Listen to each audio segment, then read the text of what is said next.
Après l'iPhone 16, forcément, on attend le futur iPhone 17. Les rumeurs commencent déjà à circuler sur le net et on va voir ensemble lesquelles sont les plus probables. Entre nouveaux modèles, modifications du bloc photo, suppression d'un élément présent depuis presque 20 ans, c'est parti pour tout passer en revue. Vous n'êtes pas sans savoir que l'iPhone 16e vient tout juste de sortir. Je vous ai fait d'ailleurs plusieurs vidéos sur le sujet. Eh bien, Apple aurait encore un nouvel appareil dans son tiroir. John Prosser, le leaker qui leak plus vite que son ombre, a partagé des infos très intéressantes. En septembre prochain, on aurait le droit à l'apparition d'un nouvel iPhone. Attention, attention, l'iPhone 17R. À la différence du 16e, ce R serait ultra fin, le plus fin de tous les iPhones. Encore plus fin que l'iPhone 6S pour les plus nostalgiques d'entre vous.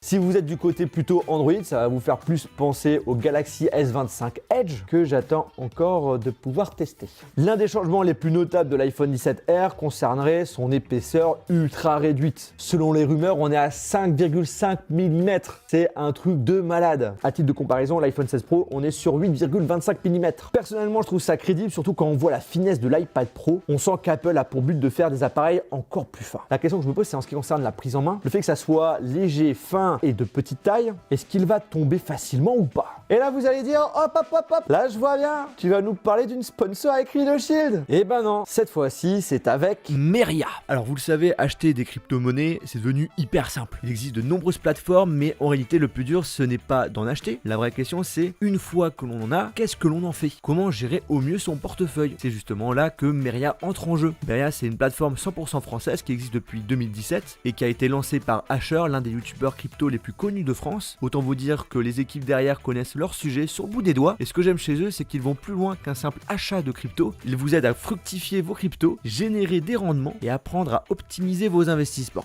Et ils ont su rendre tout ça super accessible. C'est disponible sur PC et sur mobile. L'app Meria est claire, le dashboard est propre et surtout vous avez un support en français. C'est vraiment l'idéal si vous avez des questions. Pour les débutants, il y a un véritable accompagnement pédagogique, pas à pas pour comprendre l'univers des cryptos sans vous noyer. Bref, si vous voulez investir intelligemment dans la crypto, allez jeter un œil. Et en bonus pour toute ouverture de compte et premier achat, vous recevez 40 $ en USDC, tout ça crédité dans votre compte. Bref, n'hésite pas à checker, le lien est dans la description. Ou soit tu peux scanner ce QR code. Et super important, investissez que l'argent que vous êtes prêt à perdre. Bref, l'iPhone 17R, trop hâte de pouvoir le prendre en main. Je vous en parlerai sur la chaîne YouTube, vous pouvez compter sur moi. Si vous n'êtes pas abonné, n'hésitez pas à vous abonner, comme ça vous êtes sûr de rien rater. Et pour arriver en fait à cette finesse, Apple aurait fait des concessions et aurait été obligé de supprimer des éléments comme le tiroir nano SIM. Donc on serait obligé d'utiliser les eSIM. En France et aux États-Unis, c'est quelque chose qui est très répandu, mais beaucoup moins en Chine par exemple. Donc peut-être que l'iPhone 17R sera pas spécialement disponible partout. D'ailleurs, ça m'intéresse, est-ce que vous avez sauté le pas? Est-ce que vous utilisez une carte SIM physique? Est-ce que vous utilisez une eSIM? Mettez un commentaire. L'autre changement marquant concernerait sa disposition au niveau du bloc photo à l'arrière. Il n'y aurait pas de bloc carré, mais il adopterait un alignement horizontal s'étendant sur toute la longueur du smartphone. Et ça nous fait penser au fameux Pixel de Google. Alors ça changerait carrément par rapport au design qu'on a sur les derniers iPhones. On aurait le module photo qui serait intégré à un objectif principal à gauche, le flash et le microphone seraient tout à droite. Et aussi ce changement-là serait disponible potentiellement sur les futurs 17 Pro. Alors cette année avec les Galaxy S25, Samsung a voulu homogénéiser sa gamme. Ça serait la même chose chez Apple.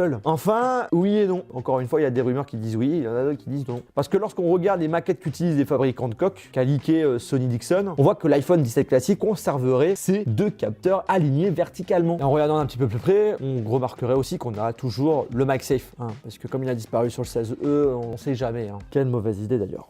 En ce qui concerne l'écran, il ferait 6,6 pouces avec des bords ultra fines, un taux de rafraîchissement de 1 à 120 Hz. On conserverait le Dynamic Island et les boutons physiques au niveau des tranches. Et toujours le bouton action et le caméra contrôle. Ouais, celui qui est en bas à droite, l'utiliser parce que moi pas du tout. Par contre, ce choix un petit peu étrange, c'est que cet écran serait beaucoup moins lumineux que ce qu'on a actuellement et l'autonomie serait moins intéressante suite au fait qu'on aurait une batterie beaucoup plus fine. Bon bah écoutez, on verra ça. Tant qu'on retombe pas sur des autonomies des anciens iPhones, alors, si ça tient une bonne journée intensive, moi ça me convient. En tout cas, il partagerait quelques points en commun avec le 16E, comme un unique capteur de 48 mégapixels à l'arrière. Et peut-être qu'il serait aussi doté d'une puce C1 pour gérer la connexion 5G. Je vous rappelle que c'est le premier modem 5G qui est fabriqué par Apple. Avant, la firme de Cupertino utilisait les modems du constructeur Qualcomm. Et ben là, Apple a sorti son C1, qui est d'ailleurs moins énergivore. Donc écoutez, tant mieux. Si on extrapole un petit peu tout ça, on pourrait se dire que cet iPhone 17R serait un premier pas pour que Apple commercialise un futur iPhone pliable, qui intégrerait tout l'équipement de ce futur iPhone 17R.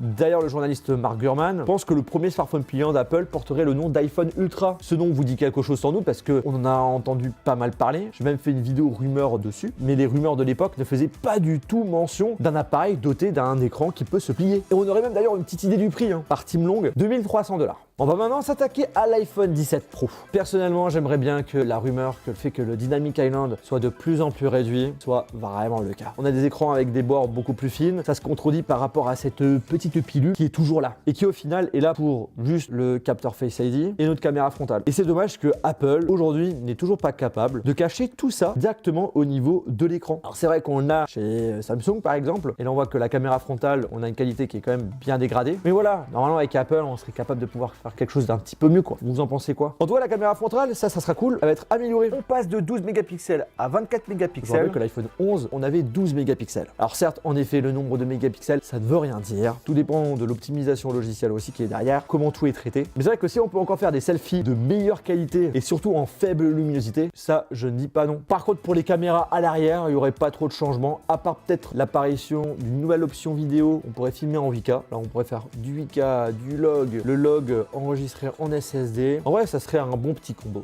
Tous les smartphones de la gamme seraient équipés du Wi-Fi 7, mais avec cette fois-ci une puce fait maison par Apple et qui pourrait proposer une connexion encore plus fluide et stable. Bien entendu, Apple mettrait à jour leur puce, donc forcément les versions Pro embarqueraient la nouvelle puce A19 Pro. Et pour aller toujours encore plus loin, on augmenterait la RAM, on passerait de 8 à 12 Go de RAM. Si un jour on peut penser qu'on aurait des smartphones avec autant de RAM, alors bien entendu il y a des rumeurs qui sont assez dingos. Si c'est le cas, bah écoutez pourquoi pas, mais ça m'étonnerait fortement. Il y en a un, il a partagé une vidéo où à l'arrière un écran intégré. J'ai envie de te dire encore pourquoi pas. Écran qui affiche l'heure, ok. Les notifications, ok. L'aperçu des appareils photo arrière, ça c'est cool, ça je valide. Mais surtout, tu peux l'ouvrir et il y a des AirPods intégrés. J'ai vraiment des doutes. Mais des smartphones avec écouteurs intégrés et écran, ça existe. J'en ai d'ailleurs fait un petit contenu court sur TikTok et sur Instagram. D'ailleurs, n'hésitez pas à me suivre. Alors on a Tristan dans l'équipe, lui, qui aimerait un capteur d'empreinte digitale sous l'écran. Parce que lui, il est nostalgique du Touch ID. Alors je suis désolé Tristan, mais tu peux zapper ça. C'est Face ID, ça sera Face ID tout le temps. Et ça sera Face ID jusqu'à la fin. Corentin, alors c'est vrai qu'il y a des rumeurs qui parlent du fait qu'il y a certains boutons physiques qui vont disparaître pour être des boutons tactiles. Alors lui, il aimerait pas du tout que cette rumeur soit réelle. Moi, je t'avoue Corentin, je pense que ça sera pas pour tout de suite. Bref, et vous, qu'est-ce que vous entendez sur le futur iPhone 17, 17R, 17 Pro? N'hésitez pas à lâcher un commentaire. Hâte de pouvoir être le mois de septembre pour prendre en main tout ça. Et ce qui serait encore cool, c'est de le faire en avant-première, ce qui était le cas pour les dernières années, donc pourquoi pas. Et n'oubliez pas que dans la description, vous avez un lien pour ouvrir un compte Meria. Et après un premier achat, 40 $ en USDC vous seront offerts sur votre portefeuille. Sur ce, n'hésitez pas à vous abonner et à regarder une de nos dernières vidéos masterclass. Allez, clique.